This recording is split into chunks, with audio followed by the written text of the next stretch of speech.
Hey there, and welcome to another Ask Me Anything session where I am answering comments about the publishing industry, about writing a better book, and anything and everything that is on your mind. I also wanted to mention that I have a resource I'm really excited to share with you. In the description below, there's a link to download my free story self-assessment. The purpose of this document is to help you identify the strengths and weaknesses in your current work in progress. I know that can be the toughest part, especially if you are self-evaluating or self-editing. So definitely check that out if you are in the process of drafting a story. It's also going to sign you up for my newsletter that I'm going to launch soon with exclusive tips and resources. Okay, so we got some great questions on deck today. Let's dive in. This person wants to know a list of where to send your query. So this is basically the question of how to find a literary agent or how to build a list of agents to query. I've talked about this in several of my videos, so I'm going to make sure that the link is in the description below and also linked up at the top here. But there's various methods for finding literary agents to query. If you want a straight list, like a database, the two that I recommend are Query Tracker and Manuscript Wishlist. But there are also a few other methods of finding literary agents that can also be really helpful. So definitely check out my other video for those.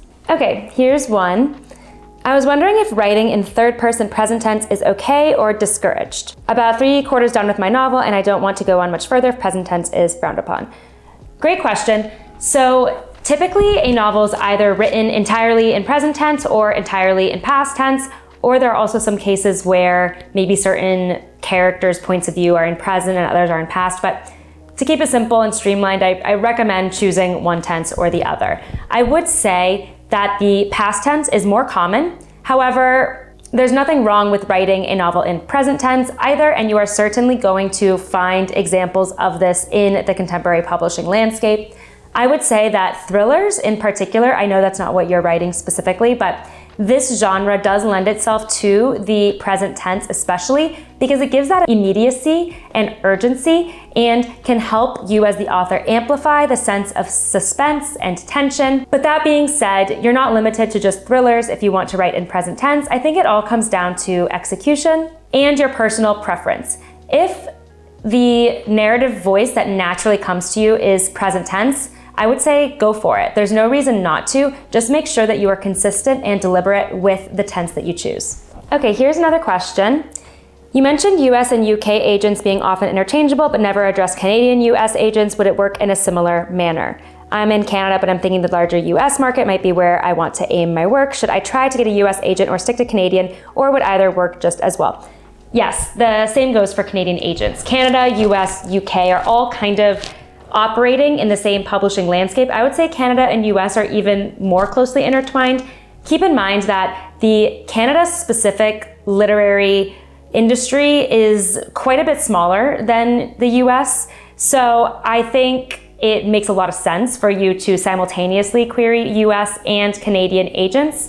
The thing is that a Canadian agent might be more keen to take you on because it's unlikely that there are as many US-based writers seeking Canadian agents. So the pool of writers for Canadian agents is probably a little bit smaller. So you might be able to stand out to the Canadian agent slightly more, but I would say definitely open up your queries to both US and Canadian agents because we're in the same North American industry. You're writing in the same language and the same spelling, so those markets are very closely connected. Okay, here's another question.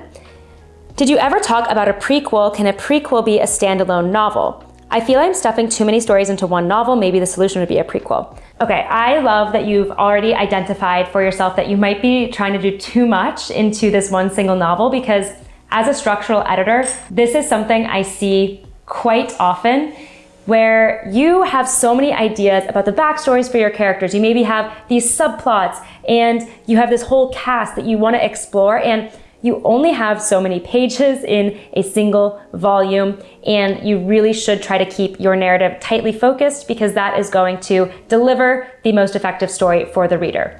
However, you don't want to let all of those ideas go, right? So that's whenever branching into a sequel can make sense, or a spin-off, or, as you said, a prequel. I see all of those as viable paths for exploring this novel's world and exploring this novel's characters in more depth without overcrowding this first novel, which is very, very important. I would keep in mind that you don't want to spend so much time on crafting all these additional sequels and prequels if you don't find a publishing avenue for that core main novel. So make sure that you're not neglecting it as well. I could also see a scenario in which maybe the prequel becomes the first novel that is published as part of this series. So there's a lot to consider here, but if you feel compelled to write a prequel, go for it. Okay, here is a question about querying. If you have found a particular agent you would like to work with, you send them your query letter, and after a month or two you hear nothing, so you can assume you have been rejected. Can you say 6 months later, rework your query letter and send another query to them? Totally understand where you are coming from here. A couple of points. The first point is that even if you have been waiting 6 months, which I know is a long time to be waiting to hear back from an agent, it is possible, especially with the landscape as it is right now, with agents being pretty overloaded with queries, it's possible they just haven't gotten to it yet. So make sure you check their agent website and see if they specifically say that you can consider it rejected after however many months. If it is the case that they say consider it rejected after 6 months and you haven't heard back, that's one thing. If you haven't heard back, but they give an indication that they're going to get back to you eventually, then just wait and see. Okay, so what in the case that you get rejected or you're supposed to presume that you are rejected, can you send them another query? Typically, no. There are only 2 cases in which you can submit another query to that agent. The first is if you substantially revise the manuscript that you were querying with to the point that it's pretty much a different book. In that case, yes, you can send another query because the plot blurb would look totally different. It might have a different title. If it is so substantially changed that it is essentially a whole other story, yes, you can query them again. Or the second case is you can query that agent with a future book that you write. So say that you have trouble getting representation for this specific project, but you end up taking a break and working on a new novel, you can absolutely query that literary agent who you never heard back from with your new novel. And the beauty of that is if you do end up getting representation from them, they might be down to also sell that original manuscript that they had ultimately rejected or you never heard back from. You have some options here, but no, you can't typically just rewrite the query and send it again to the agent who has already considered your query rejected. Okay, here is a question. I'm a non-native English speaker. I do read a lot and I understand English perfectly. However, when I wrote my manuscripts, I tend to write in very simple English. So my question is, how important is vocabulary in writing a novel? Do I need a very high level of vocabulary to get published?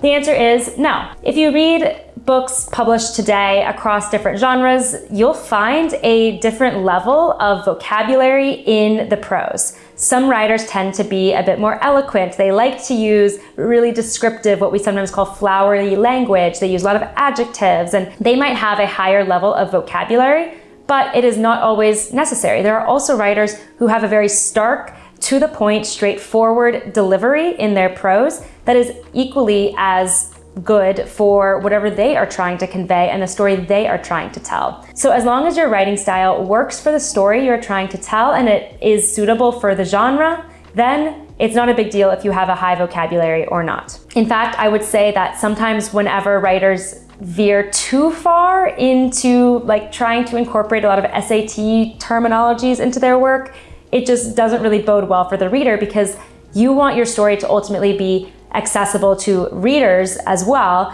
And you're pretty much narrowing your readership if you are writing at such a high vocab level that someone needs a dictionary or a thesaurus as they are reading it. So I wouldn't worry too much about having a more simplistic approach to the language, but because English is not your native language, it might be beneficial to work with a copy editor or a line editor just to make sure your prose is flowing really, really smoothly, if that is a concern for you. Okay, here is the last question. What are publishers' expectations for authors after you get your first book deal? Are you responsible for the book launch and trying to get interviews? Are you expected to be active on social media? So I'm going to answer this from the perspective of getting published by a traditional publishing house, which is what I am assuming this is referring to. Specifically, my knowledge is how this operates at one of the big 5 publishing houses, such as Penguin Random House. In that case, you have a team working with you on all of your marketing and your launch preparations. So there will be a dedicated marketing person who is in control of the plans for the book's launch, whether that includes some kind of event, virtual or in person, what kind of advertising they are putting into, what kind of potential media coverage there are. You will also have a publicity contact who is in charge of getting book reviews, getting the book placed in magazines, newspapers, things like that. So you are not going to be alone in doing this. That said, you are going to be expected to participate in the plans that the publisher and their team has laid out for you. Also, you are going to be expected to contribute as much as you can. That doesn't mean that you have to suddenly figure out how to get 10,000 Twitter subscribers if you don't have them already. The publisher's not going to set undue expectations on you. That said, if you do have a platform, then they are likely going to want you to use it to promote your book. I mean, that results in more sales for you and more money for them, so it's a win-win situation. So I would say you're definitely going to have guidance when it comes to your book launch, your marketing, and your publicity, but any additional help that you can offer, such as maybe you have a connection to your local bookstore, you can make a connection with your local bookstore and create an event there. That's all going to be very helpful. I should also say that every book that is launched through a big 5 publishing house is designated a different budget for the marketing and the publicity. So if a publisher spent a ton of money on a specific book to the author and the literary agent, they're likely going to put more marketing and publicity spend behind that book because they want to recoup the money that they had to pay that agent and that author for the book. If it is a smaller book deal, you're likely going to be looking at a smaller marketing and publicity budget, but you are still going to have contacts at the publishing house and assistants there because remember, their goal is to sell as many books as possible, just like you. So you really are a team. I hope you found the topics of today's AMA video interesting. As always, leave me more comments below and I'll add them to my list to answer in future videos. Remember to grab my free story self-assessment that I mentioned. The link is in the description below. And as always, if you liked this video today, please hit that like button and subscribe to my channel if you haven't already. It helps me grow this community and lets me know that I'm bringing you content that is helpful and interesting. Thanks so much for watching and happy writing.